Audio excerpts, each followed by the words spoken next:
As a product commercial filmmaker, I don't stress if I can't get a shot because I know that I have artgrid.io stock footage. Hi, I'm Craig, and this is Crash Course Government and Politics. And today, finally, we are stepping into the big leagues. That's right, I'm trying out for the Cubs. No, we're going to talk about how the Supreme Court of the United States actually works. I could try it for the Cubs, right, Stan? Sometimes people refer to it by the unfortunate nickname SCOTUS, but I'm not going to do it. I'm going to call it the Supreme Coco, or Coco Supreme. Now, let's just be respectful. So strap in and get ready for some highly technical discussion of procedure as we learn how you, yes you, probably not you, can bring a case to the Supreme Court.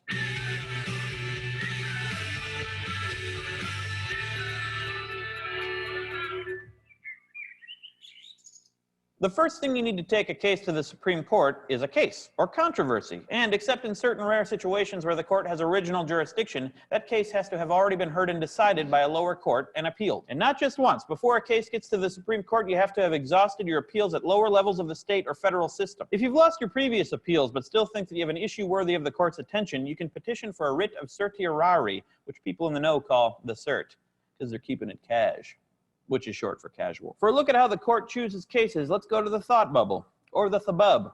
A lot of nicknames today, Stan.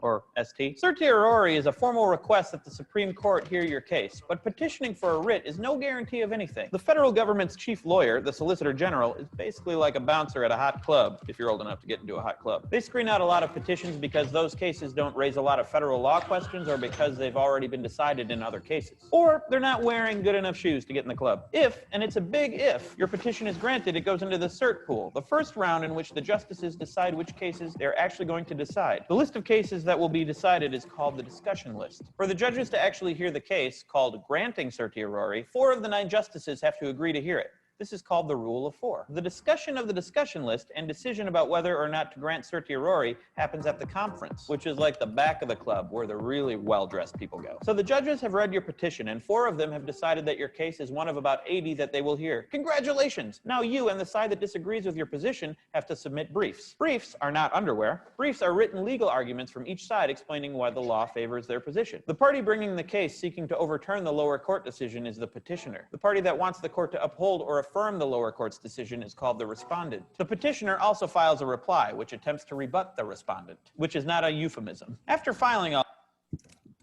Okay, hi everyone. And so let me, so far I'm the only one here in the class, so I don't know if somebody else will come in, but we should do the, of course we should do the attendance. So let me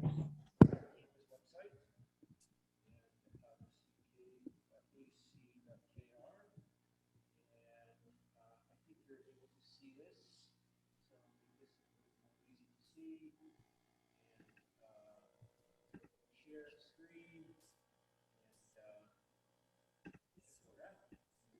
and Southern Campus log in. I have to log in.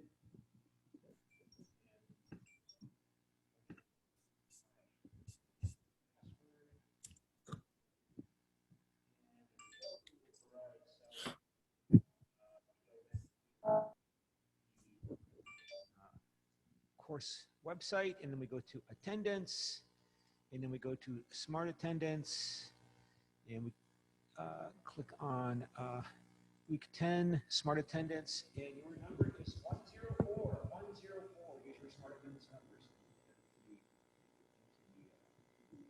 Chat. So 104 is your number, and so let me okay, go back to the showing you and, big events happening in American politics in the last 48 hours since I was talking to you about the U.S. Supreme Court and the possibility that the U.S. Supreme Court might well overturn Roe versus Wade. And just to remind us of some of these points I talked about, here is, again, I have to put down the, here is the Roe versus Wade. I showed you this at the beginning of the semester. So this is the U.S. Supreme Court decision that made the abortion legal in the United States from 1973, and Henry Wade was the district attorney of Dallas County, Texas, that was prosecuting Jane Roe for seeking an abortion. Or stopping Jane Roe from getting an abortion. That's a fake name for her. Norma McCorvey was her real name, and this 1973 case was ruled by, I think, a 6-3 or 7. It was by a majority, obviously, of course, but I'm trying to remember how. But yeah, 7-2 majority, declaring that the states of the United States may not just rule abortion to be illegal, that abortion is legal and women have a right to abortion under the 14th Amendment, that 14th Amendment due process clause, which again has been interpreted in a number of different ways, but we've encountered this 14th Amendment before, adopted after the U.S. Civil War, which established the right of equal treatment under the law. And that means the due process clause, because of course we highlighted earlier how in Anglo-Saxon tradition, the right to a fair trial, and including due process under law, in terms of restricting people's behavior, is a critical understanding for people from, or at least elites from the Anglo-Saxon English world, as having the essence or meaning of not being oppressed, of liberty. And so this has been interpreted, this due process clause, to mean the right to privacy, the right to privacy. So whether or not a woman will get an abortion is an issue between her and her doctor, has been the interpretation of why abortion cannot be made illegal, because it violates the right to privacy under the due process clause of the 14th Amendment of the US Constitution. And so we highlighted how Donald Trump was elected president in 2016 significantly because he was successful in mobilizing his supporters. He was successful in mobilizing people to come out and vote for him. And you'll read that in the second book that we'll start using in a couple weeks in this class about getting people to come out to vote, to spend the time and effort to come out to vote is a critical part of a successful political campaign. Because typically, like for example, as I speak to you now, today is or yesterday actually, but it's still May 3rd in Ohio, my home state, is the primary election to select the Democratic Party primary candidates who will run on November 8th of this year in the general election against the Republicans and the other minor parties. And so in this election that's occurring now in Ohio, on average, only about 25% of eligible voters, 25%, 1/4 of eligible voters will vote today. So 75% will not. And so you can see that the level of enthusiasm is a very important issue in terms of getting people to spend the time and effort to go out of their way to go stand in the line at a polling station, find out where that polling station is if they haven't voted before, go stand in the line and spend some part of their day voting. And unlike in Korea, for example, you know, who've been here this semester, that at the beginning of, was it March? No, beginning of April, a month ago, there was an election here in Korea for president. And that's a holiday. It's officially a holiday in Korea because it's supposed to make it as easy as possible, to make voting in Korea as easy as possible so that people are not obstructed by their jobs. We don't have that in the United States. It's not a holiday. Election day is not a holiday in the United States.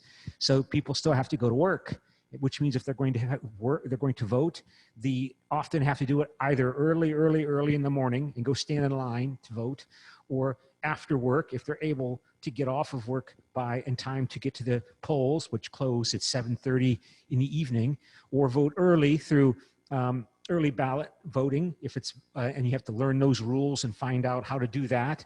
So Donald Trump got elected because he really got out his people that support his views really excited. And one of the main issues around which he was able to mobilize people, not all people obviously, but many of his supporters, was around the issue of making abortion illegal, or striking down or overturning Roe versus Wade, this 1973 court case. And as I told you, he promised when he was running for president in 2015, 2016, that if he was elected president, he would appoint judges that would be then confirmed by the US Senate on a list, from a list of nominees of potential candidates that have been approved by the Federalist Society. And the Federalist Society is this very right-wing, conservative, libertarian interest group of very smart but very conservative professors and lawyers and attorneys that oppose the US court system being a main primary vehicle or means by which to change the prevailing laws in the United States through the rulings of the US Supreme Court. And that is certainly any explanation, part of any explanation of how Donald Trump was able to get elected. That there was a significant group of American society that was outraged that these at the time, nine old men in 1973, there were nine old men, all of them were men, decided by 7-2 that all the laws that made abortion illegal in the United States were unconstitutional, and abortion is now legal. It was not done through an act of Congress. It was not passed through legislation that was then signed by the president. No, not that way. It was these nine old men, 7 of them approving overturning the ban on abortion in the 50 American states. Well, at the time, I think there were states that had abortion that was legal in 1973. New York State, it was legal. I think Alaska, it was legal. Just a few states, but in most states, abortion remained illegal. And it was a topic of popular culture. I mean, I remember as a small child coming back home after school, and my mom giving me a little orange or tangerine, as you know, after coming home at 3 o'clock or 3:30 in the afternoon, and she would be watching her television shows, her television programs, and these soap operas, like K-pop soap operas. Of course, this is before K-pop. And I remember watching these soap operas with my mom, and one of the episodes I remember vividly was a reenactment of a crisis a woman was facing about wanting an abortion, but it was illegal where she lived, and of course the actors were discussing this, and if she was able to go to New York and get an abortion. So this is a topic of popular culture. I mean, I remember seeing it on television, and then in 1973, Roe versus Wade ruling made abortion legal and overturned these laws in most of the American states that had made abortion illegal. And then in 1992, later, so 19 years later, this was reaffirmed in Planned Parenthood versus Casey. It was a case involving Planned Parenthood is another interest group in the United States that's very old and very prestigious, that also receives funding from the U.S. government to help particularly poor women to get access to contraceptives to prevent becoming pregnant, and also access to abortion services.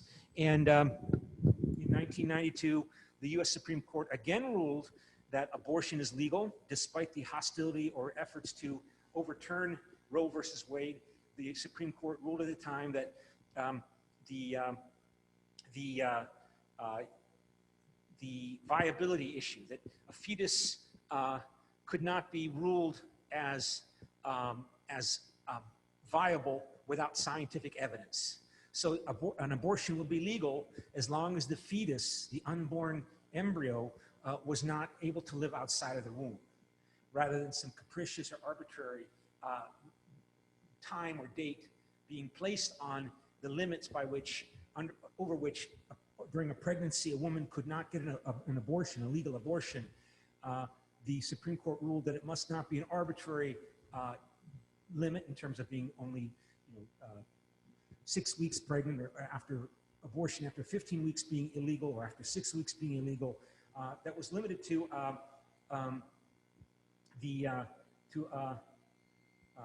changing that term limit by which to determine whether or not abortion could be made illegal in terms of the amount of time.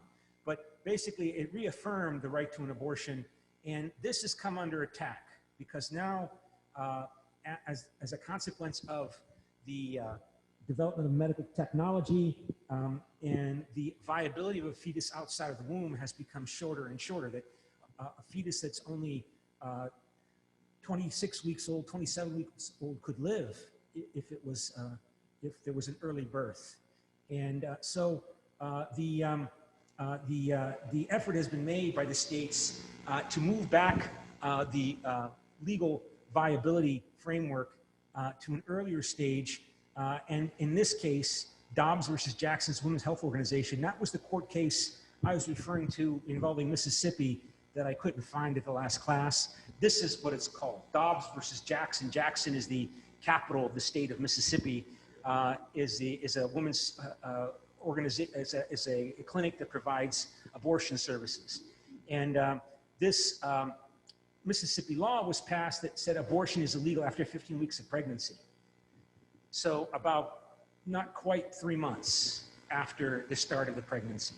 And this has been challenged because the fetus is still not viable at 15 weeks. So why shouldn't it be 20 weeks? And so this has been working its way up through the federal court system, and it is now before the U.S. Supreme Court, and the U.S. Supreme Court is going to issue a ruling.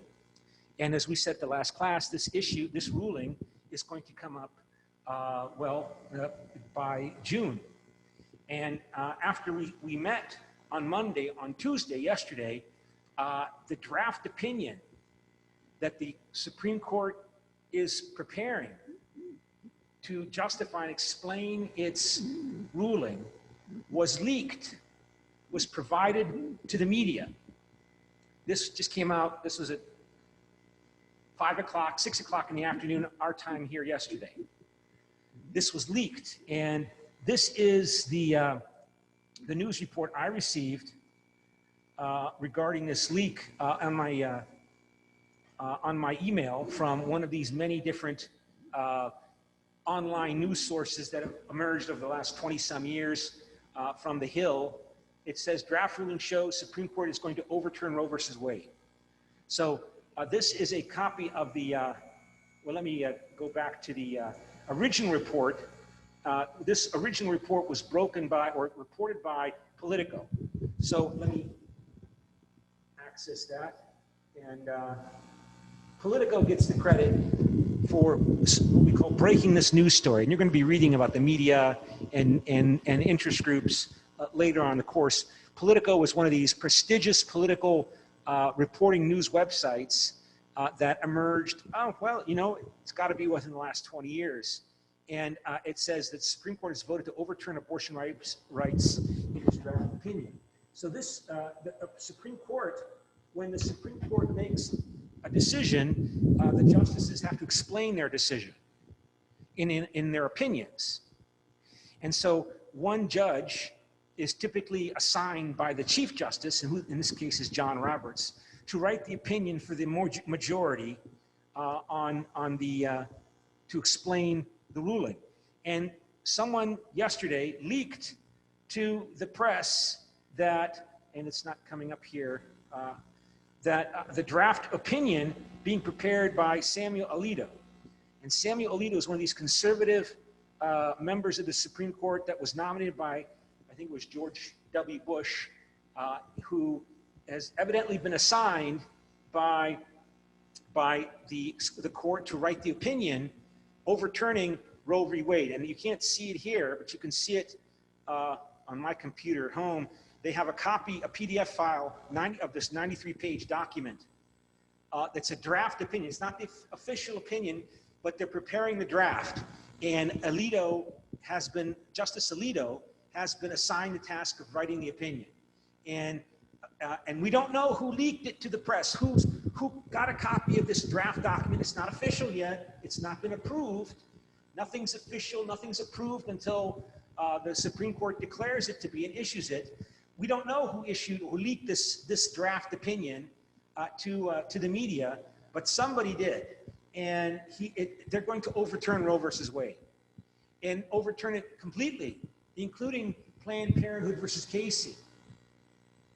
In other words, they're going to allow each American state to decide on their own, each of the 50 states of the United States, to decide on their own whether or not abortion will be legal or not, just like the situation prior to 1973 Roe versus Wade. And of course, as I said, this opinion has not been, well, this is a quote from the draft opinion. Roe was egregiously wrong from the start. Its reasoning was exceptionally weak, and the decision has had damaging consequences. And far from bringing about a national settlement of the abortion issue, Roe and Casey versus Planned Parenthood, have inflamed debate and deepened division. And so there's been a tremendous outcry. There's been a tremendous political reaction. Of course, in the midst of course, primary voting in places like Ohio as well going on today, in response to the leaking of this opinion. And we don't know, as I said, we don't know who leaked it to the press. Somebody in their offices got a copy of it and sent it to the media. And of course, there will be dissents. These people will dissent likely from the majority opinion. And so that's where we stand. And I think many people were not surprised, but many people were kind of shocked that they would go so, the Supreme Court is likely to go so completely overturning its previous precedent. That what happened 49 years ago was wrong. They're arguing that this opinion is wrong, and we're overturning it. And as I said, according to the US judicial system and the Anglo-Saxon tradition of common law, precedent, the term in Latin is stare decisis, is really critically important. So let me go back to the website that highlights this. Stare decisis is the Latin term. Reliance on past decisions or precedents to formulate decisions in new cases is called stare decisis.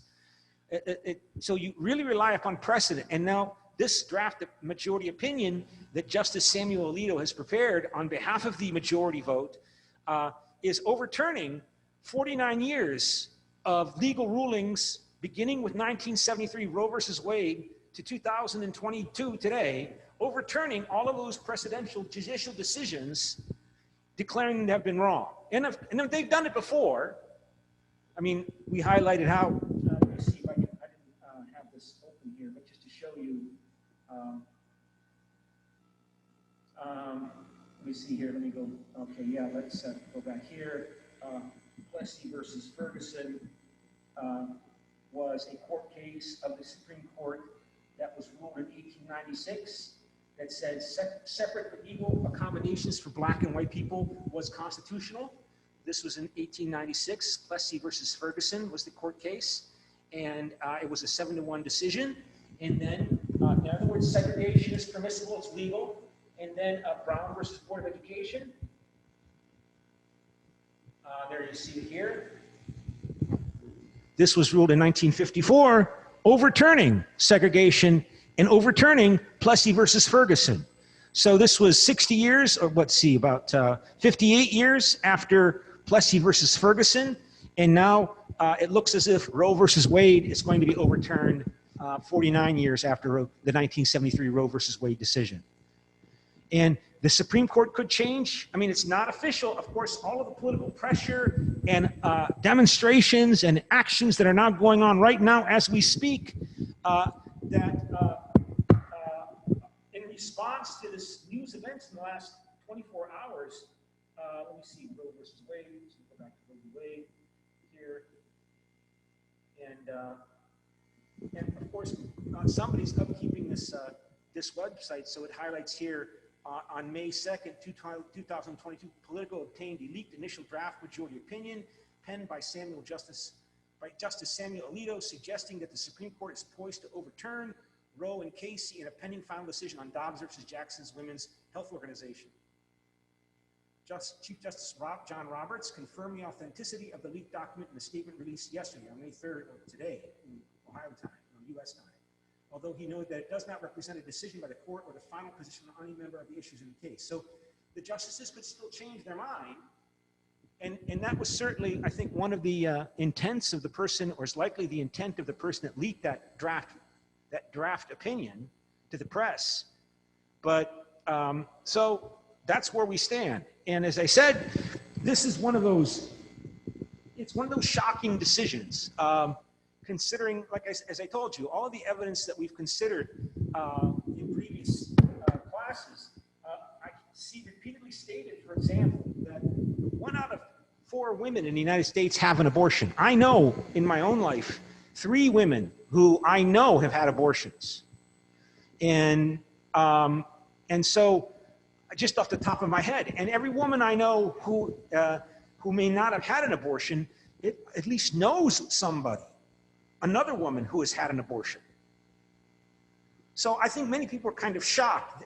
At the same time, they probably weren't surprised because this had been promised. This had been intended by Trump and the right-wing movement that elected Trump, that this was coming, but that it's actually here, or going to be here in a month, when the Supreme Court makes its official declaration, its official ruling, is shocking many people.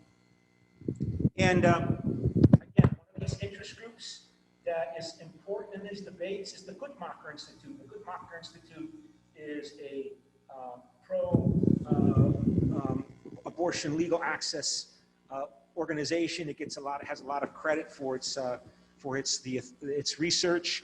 From October 2021, these are the 26 states that are likely to make abortion illegal when Roe versus Wade is overturned, if it's overturned in a month. Many of these states have already passed legislation waiting for the for the Supreme Court.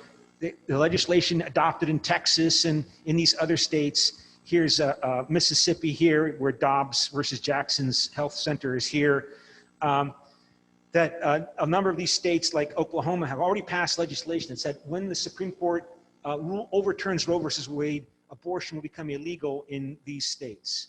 And of course, it varies from state to state. Some states make exception for rape and incest. If a woman is raped, she can still get a legal abortion. Other states, no. I don't know the details.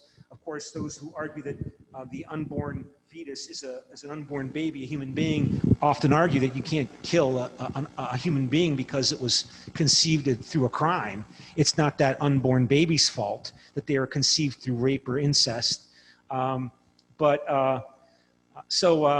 of course also that an abortion can be legal only if the woman's life is in danger. But how do you know if the woman's life is in danger? Does the woman have to be on the verge of death due to a miscarriage or a failed pregnancy where sickness has emerged? And of course, this has been an issue around the world. There was notorious cases in Ireland of a woman dying because at the time in Ireland, abortion was illegal in that very heavily Roman Catholic society. And she wasn't able to get medical treatment for a miscarriage or misfunctioning pregnancy. And by the time they attempted to move in to treat her, because the doctors were afraid, they were hesitant to move in to help her, to work with her, it was too late and she died. And something like that happened in Poland as well several months ago, where another heavily Roman Catholic country. So, and of course, not many of the states will keep abortion legal. And for, as we said earlier, for people who, particularly women who have money, who have leisure time, who do not have to be at work every day, they can maybe leave from Ohio and take a car and drive to Pittsburgh if they have a car, if they have money, and spend a couple days getting an abortion down here in Pittsburgh, if they're from my home state in Ohio. But if you're from Texas and you're down here, you have to travel several hours, and you have to have the money and the time, and you have to leave your job, to go get an abortion somewhere. So, but that's evidently where we're moving in the U.S. And so it will be interesting to see what the impact will be on the U.S. presidential, on the November 8th, 2022 congressional election that comes up after this primary election. The general election for Congress in other offices is on November 8th, 2022. And typically what happens, well, let me ask you, here's a question for you. So what do you think will be the impact of this finding? And so please respond to the following statement. The U.S. Supreme Court, it's often referred to by the Chief Justice of the court at the time. So this is the Roberts Court because John Roberts is the Chief Justice. Overturns Roe versus Wade, then the Democrats will likely maintain majority control over the U.S. Congress' two houses, that is the House of Representatives and the Senate, on the general election day on November 8th, 2022. So let me break you up into groups and ask you where you fit on this scale. And so maybe into 3 groups. And so open up those groups. And so please join the groups. Well, I guess maybe since I only see 5 people here, maybe we'll just have 2 groups. And we'll put you in room 1. Okay, so Chung Do-jin, Kim Pyong-koo, Jo Jin, decide where your group fits. And Juliet and Micah, you're in the second group. And so please join the groups. Please join those groups.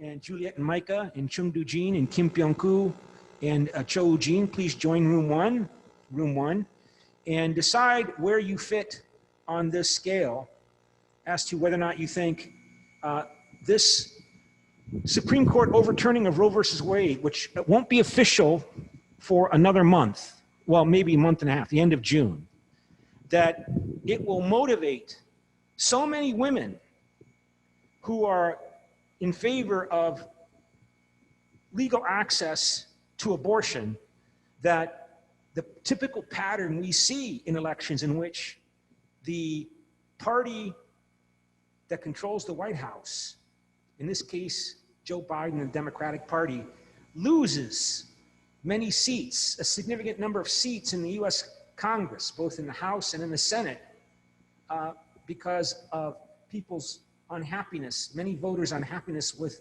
the president's performance and the blame they put on the president, of course, rightly or wrongly. Could that be different this time around?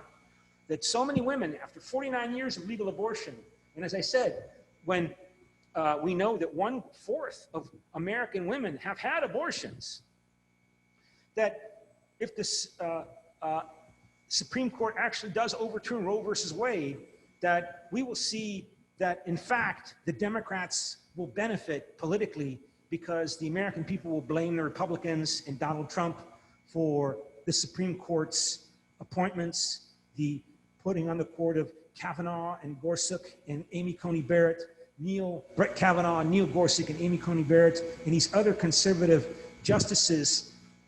They're going to blame the Republicans, and they're going to try to stop the Republicans, and they're going to, there's going to be a big turnout. I mean, typically in this general election, as I said, in the election going on today in Ohio, no more than 25% of people will vote in the elections in Ohio today. During this election, maybe half, 50% will vote, typically. I mean, that's been the case in the past, about half, so 50% don't. But this is such a tremendously polarizing, controversial point that, that in fact, the Democrats will benefit, will tremendously benefit from this politically in the elections coming up in early November. So please tell me where you fit on this scale. And Chung Do-jin, Kim Byung-gu, and I've moved this person to, who's this person? Oh, there's nobody there. Okay. So let me, you have 60 seconds.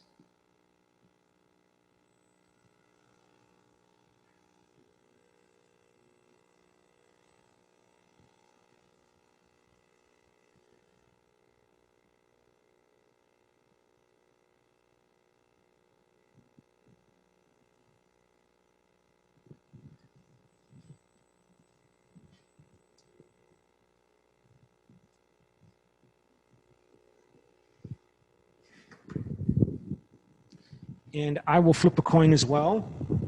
So do I strongly agree? It's heads. And it's heads.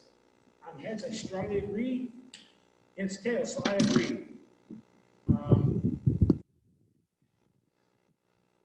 So why do I agree?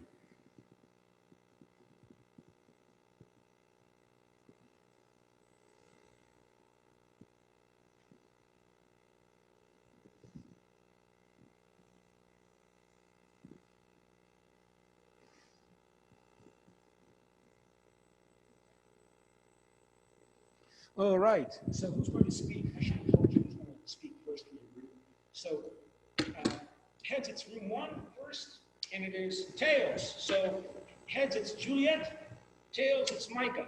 And it's heads. So heads, Juliet Salez. Juliet, where does she fit on this scale? We said that we agreed with the statement. Why? Because, I mean, is it the statement you underlined, or is it the topic debate for today? It is the states. The states will if Roe versus Wade is overturned officially next month, when the Supreme Court officially issues its opinion, these laws that were adopted by these states, many of them will come into force. If I can find them here, will come into force 30 days after Roe versus Wade is implemented. I mean, after Roe versus Wade is overturned, the laws that were passed, they say different things. So yeah, abortion would become illegal in a number of these states by the end of the summer. Okay, I'm sorry. So we understood we had to debate on the topic for today, but I can talk about the law of abortion. So I think I can talk for both Micah and I to say that like we disagree on making abortion illegal, because what they don't understand is that you won't stop abortion. You will just make women will keep getting abortion, but just they won't be safe anymore. Yeah, and that's an important point. Another point that relates to what you just stated. I heard this morning an person who interviewed, the lawyer who interviewed, not interviewed, but who took the case and was interviewed on this program I listened to this morning. She was the lawyer that argued Planned Parenthood versus Casey in 1992. And she pointed out that 75% of women who get abortions in the US are poor. They're poor people. Yeah. And so 25% who get abortions, as I said, they have the money and the time to go travel across from Ohio to Pennsylvania to get an abortion. They can do that. They have the luxury. They have a car, they have money, they have time. But 75% of women who get abortions, they go to Planned Parenthood clinics, for example. And they go there to get an abortion. And they, of course, are typically in poor or desperate economic conditions anyway. So, so for many American women who've gotten, like the women I know who've gotten abortions, 2 of them are wealthy. No, one is wealthy, one is middle class. She got an abortion without any problem, and she will get an abortion without any problem. Same with all the other women I know. But of course, and of course, what's the big issue here? Shame, shame, shame, shame. The abortion legal rights activists, abortion and feminist activists, and abortion legal access activists make that point that women are too quiet about this. They're too quiet about getting abortions. I mean, 1 out of every 4 women in the United States has gotten an abortion. So that means all women know somebody that's had an abortion. But why is there not more pushback against this? And part is because it's shameful. It's shameful, right? Yeah, but also and I feel like go ahead. I feel like the assembly that vote against abortion is mainly composed by men. And last time I listened to one of the men talking in favor of abortion before it became illegal in Alabama, I think. There were only 2 women beyond them, and it doesn't even mean that they were in favor of it. But I feel like they are not even listened to. We don't even listen to them. We don't even let them talk, and they are the ones who are concerned. It's their own body, and we discuss of that without even asking them what they think. Okay, and so back to the other group then, and let me see the other group here. And so who's going to speak? Chung Jin is heads. Heads, tails. Heads is Kim Kyung-koo, and it is heads, Kim Kyung-koo. What did your group decide? Kim Kyung-koo?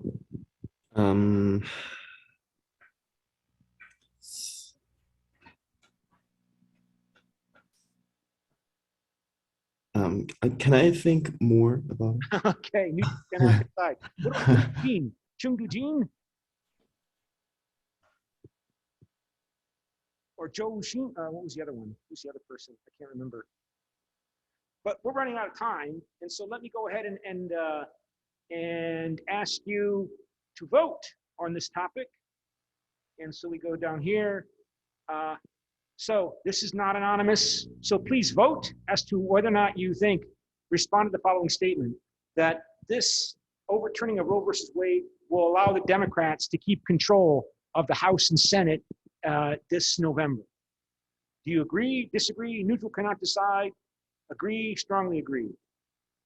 And I wrote agree, but again, the key point here is that women will turn out to vote, that there will be higher turnout, particularly among women who are typically less likely to vote, because they will become so upset that they will vote because of this.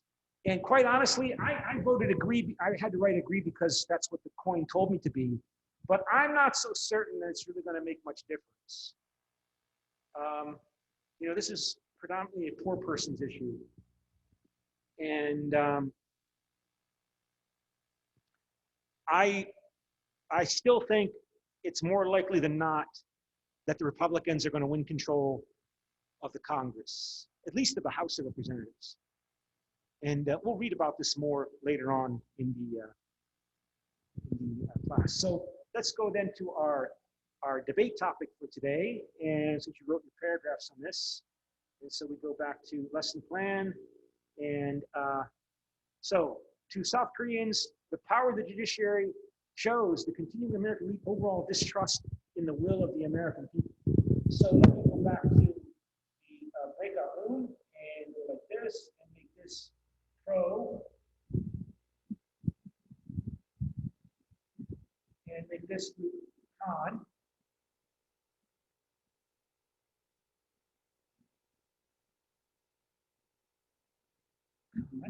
Okay. And I don't remember who's pro and who's con. Juliet, are you pro or con?